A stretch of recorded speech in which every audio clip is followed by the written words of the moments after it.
पीक विमा योजनेचा शेवटचा हप्ता मिळणार आहे। पंतप्रधान खरीप पीक विमा योजनेत 7,600 कोटी रुपयांचा एकूण विमा हप्ता कंपन्यांना देण्यात येणार आहे।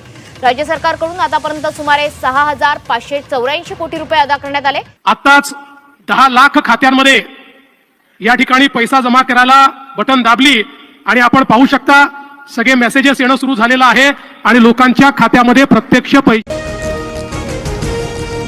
नमस्कार, झटपट आणि ठळक बातमीमध्ये आपले सर्वांचे सहस्वागत आहे। मुंबईसह राज्यातील 29 महापालिकेचे म्युनिसिपल इलेक्शन 2026 मतदानानंतर शुक्रवारी निकाल जाहीर झाले। भाजप हा पुन्हा सर्वात मोठा पक्ष ठरला असूनही महायुती असूनही शिवसेना, शिंदे गट आणि अजित पवार गटाला फारसा फायदा झाला नाही। मोठी बातमी, राष्ट्रवादीच्या चिन्हावर उद्या सुनावणी, काका पुतण्यांमध्ये सेटलमेंट होणार, कोणत्या चिन्हावर लढायचे, सगळे संभ्रमात। पीएमसी इलेक्शन पुढील 8 दिवसात मुंबई बाहेर जाऊ नका, भाजपाकडून नवनवीन चर्चेत नगरसेवकांना सूचित करण्यात आले समोर।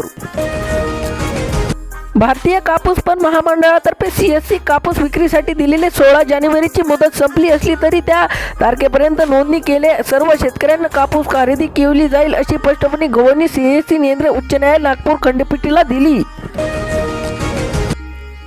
5 लाख टन गहू पीठ निर्यात, केंद्र सरकारकडून परवानगी।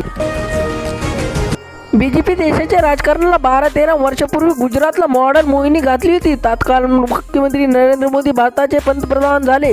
त्याच्या नेतृत्वाखाली गुजरात साधारण चौफेर आणि नेत्रदीप विकासाचा देशभरात वेगाने पूर्णवित होईल असा विश्वास देशवासियांना वाटत होता।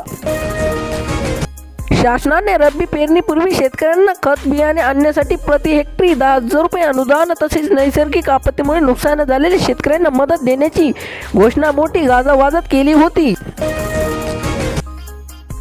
आपली साधन संपत्ती युगात आपली नैसर्गिक साधन संपत्ती दिवसेंदिवस कमी होत आहे। वीज निर्मितीसाठी लागणारे नैसर्गिक साधन संपत्ती असे होत असून त्यावर उपयोग म्हणून सोलर वीज हा एकमेव पर्याय आहे।